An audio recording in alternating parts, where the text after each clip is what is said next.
भाई गारंटी के साथ मैं कह सकता हूं कि लगभग बच्चों ने 90% बच्चों ने ना पोस्ट प्रिफरेंस डालने में गलती कर रखी है।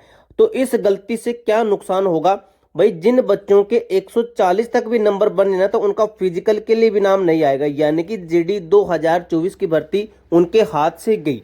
भाई ये जो गलती है ना, ये गलती होने का सबसे बड़ा कारण मैं मानूंगा भाई एसएससी को। इसका कारण भी आपको मैं एंड में बता दूंगा। और भाई इसी पोस्ट प्रीफरेंस की गलती के कारण ना भाई काफी बच्चों के जो भर्ती है ना, ये जीडी 2024 वाली भर्ती है, ये हाथ से समझो गई। अब भाई आपका लक काम कहाँ पे करता है कि आपने अगर पोस्ट प्रीफरेंस सही डाल दी, वो दोस्तों आपको मैं अच्छे समझाऊंगा, अभी आपको समझ में नहीं आ रहा है। तो अगर आपने सही डाल दिया तो भाई आपका लक काम करा तो आपका सिलेक्शन हो जाएगा। भाई इतने नंबर लेकिन सिलेक्शन नहीं होगा, आपको विद प्रूफ के साथ दिखाऊंगा। भाई एक लड़की ने मेरे से बात की थी इंस्टाग्राम के ऊपर, अगर आपका भी कोई डाउट है तो आप भी हमें इंस्टाग्राम पर मैसेज कर सकते हो। साइड में आप देख सकते हो ये हमारे इंस्टाग्राम का पेज है।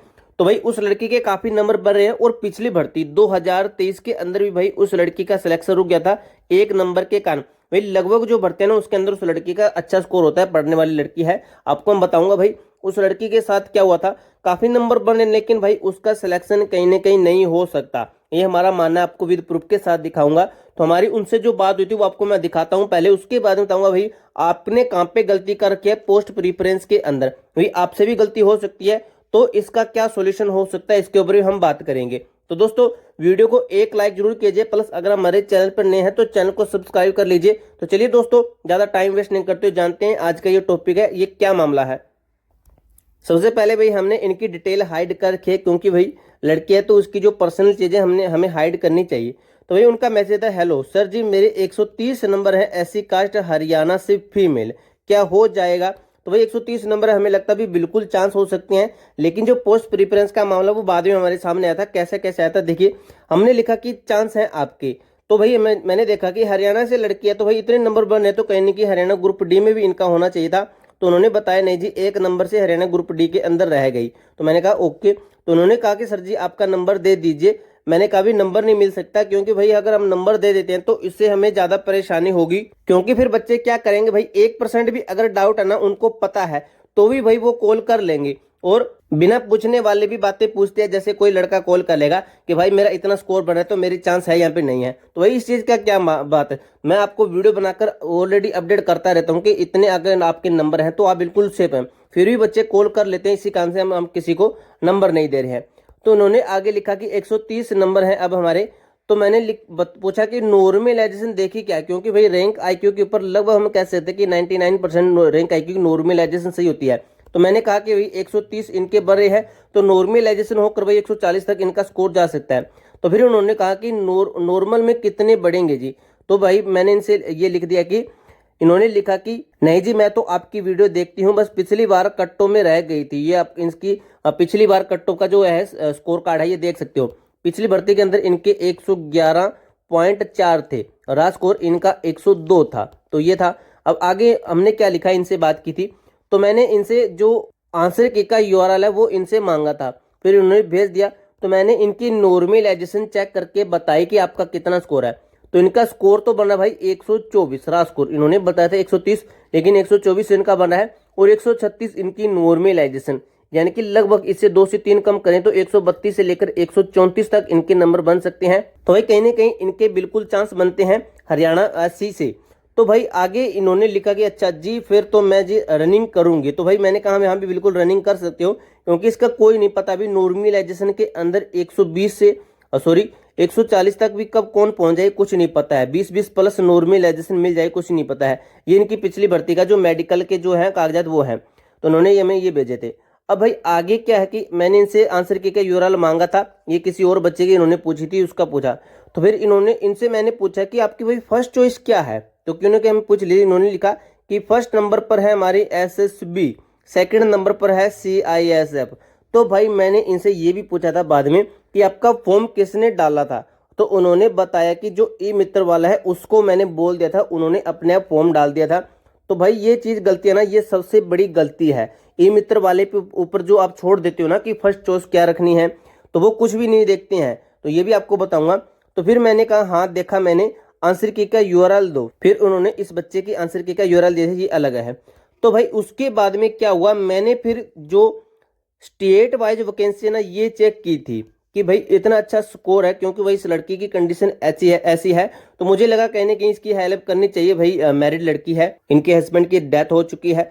तो भाई मैंने सोचा कहीं ना कहीं इनकी हेल्प करनी चाहिए। तो भाई मैंने बाद में देखा जो आपको जैसे मैं दिखाता हूँ, तो ये है भाई स्टेट वाइज वैकेंसी फीमेल की। तो यहाँ पे देख सकते हो हरियाणा स्टेट है। अब हरियाणा स्टेट के अंदर इन्होंने फर्स्ट चॉइस डाली थी अपनी एसएसबी, जो कि ये वाली एसएसबी इन्होंने डाली थी। भाई एसएसबी के अंदर पोस्टें देख लीजिए कितनी ज़्यादा है। तो भाई ये चीज़ मैंने इनको भेजी, क्योंकि भाई फर्स्ट जो प्रीफरेंस हम डालते हैं ना तो लगभग हमें यही मिलती है, सेकंड प्रीफरेंस जाने के लगभग 1 से 2% ही चांसेस होते हैं। अब भाई उन्होंने ये कहा, मैंने कहा ये क्या है भाई, आपका तो नाम नहीं आ सकता, क्योंकि भाई फर्स्ट चॉइस के अंदर इन्होंने ये डाल दिया, इसके अंदर तो वैकेंसी भी नहीं है। अब भाई बाद में इन्होंने कहा चलो भी सीएसएफ तो मिल सकती है। तो सीएसएफ के अंदर देख लीजिए कितनी पोस्टें हैं, एससी कैटेगरी की सिर्फ 2 पोस्टें हैं।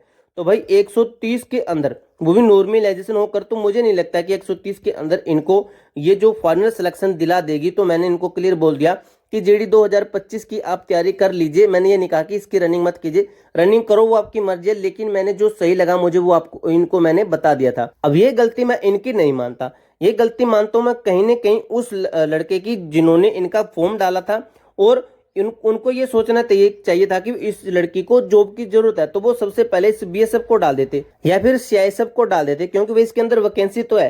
क्योंकि 2 ये जोड़कर 4 ये सॉरी जो ये 4 जनरल की जोड़कर टोटल हुई इनकी 6, यानी कि जनरल भी इसके अंदर काउंट कर सकते हैं, क्योंकि जनरल की अगर कट ऑफ फाइट करती है तो जनरल की एक सीट इन्हें मिल जाती है। अगर ये डाल देते फर्स्ट प्रीफरेंस तो भी ठीक था। भाई 0-0 पोस्टें वाली प्रीफरेंस डालने का क्या मतलब हुआ। और उससे बड़ी गलती मैं मानता हूं भाई एसएससी की, इसका क्या कहना है, क्योंकि भाई जब आपकी वैकेंसी आई थी तब टोटल ऑफ वैकेंसी बता दी कि इस फोर्स के अंदर इतनी वैकेंसी है, लेकिन ये नहीं बताया था कि स्टेट वाइज किस कैटेगरी के अंदर किस फोर्सेस के अंदर कितनी वैकेंसी है। तो ये चीज पता नहीं थी, तो उसी कारण से भाई ये कहीं ना कहीं गलती हुई है। और सबसे बड़ी गलती ये है कि इतनी हाई लेवल की जो पोस्ट है ये क्यों डाली। भाई इससे अच्छा ये बीएसएफ डाल देते, बीएसएफ अच्छा होता, भाई इसके अंदर इनका सिलेक्शन हो सकता था। तो भाई ये कहीं ना कहीं जो गलतियां ना लगभग बच्चों ने कर रखी है। अगर आपने भाई ये गलती कर रखी है ना, तो अगर आपका लक काम करता है, वैकेंसी बढ़ जाती है। भाई वैकेंसी बढ़ने के ये बहुत ही कम चांसेस है, क्योंकि जीडी 2025 की न्यू वैकेंसी आएगी, तो बढ़ने के तो आप बिल्कुल चांस छोड़ दीजिए कि वैकेंसी बढ़ेगी। लक आपका ऐसे काम कर जाए कि आपने जैसे सीएसएफ के अंदर डाल दिया, फर्स्ट प्रीफरेंस डाल दी और सीएसएफ के अंदर आपकी वैकेंसी काफी है, तो इस तरीके से भाई आपका सिलेक्शन हो सकता है, नहीं तो आप सिलेक्शन की उम्मीद छोड़ दीजिए। अब भाई मैंने आपको पहले बताया था कि इसका भाई सॉल्यूशन क्या है, इसका सॉल्यूशन क्या है। तो इसका सॉल्यूशन यही है भाई, फर्स्ट जो प्रीफरेंस हम डालते हैं ना, फर्स्ट प्रीफरेंस जैसे इन्होंने डाल दिया था कि एसएसबी है। अब भाई एसएसबी के अंदर तो वैकेंसी नहीं है। अब सेकंड चॉइस जैसे ये डाल दिया इन्होंने, ये डाल दी होती कि सीआईएसएफ इनकी फर्स्ट चॉइस है सीआईएसएफ, तो भाई मेडिकल तक तो इनका नाम आ जाए, जैसे मेडिकल तक, यानी कि डॉक्यूमेंट वेरिफिकेशन मेडिकल जब इनका होगा तो उस समय उनसे लास्ट बार प्रीफरेंस पूछी जाएगी।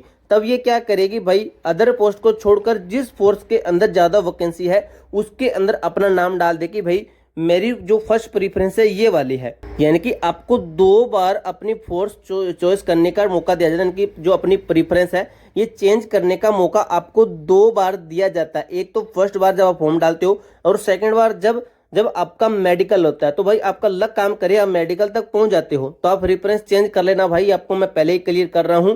अगर आप बाद में चेंज नहीं करते हो तो कहीं ना कहीं आप भाई सिलेक्शन से रह जाओगे, फिर आप देखते रहोगे मुंह की तरफ। तो भाई इस लड़की को मैंने यही बोला है कि आप जीडी 2025 की तैयारी कर लीजिए, आरपीएफ की वैकेंसी आ रही है, आरपीएफ की तैयारी कर लीजिए, और काफी वैकेंसी आ रही है, हरियाणा के अंदर भी काफी वैकेंसी आ रही है, तो उनकी तैयारी कर लीजिए। तो भाई आपका इस चीज के ऊपर क्या विचार है, तो आप हमें कमेंट बॉक्स में जरूर बताइएगा। भाई आपकी कमेंट है ना वो लड़की जरूर देखेगी, आपकी क्या राय है इसके ऊपर, तो आप इस चीज को लेकर कमेंट जरूर कीजिए भाई। तब तक के लिए जय हिंद, जय भारत।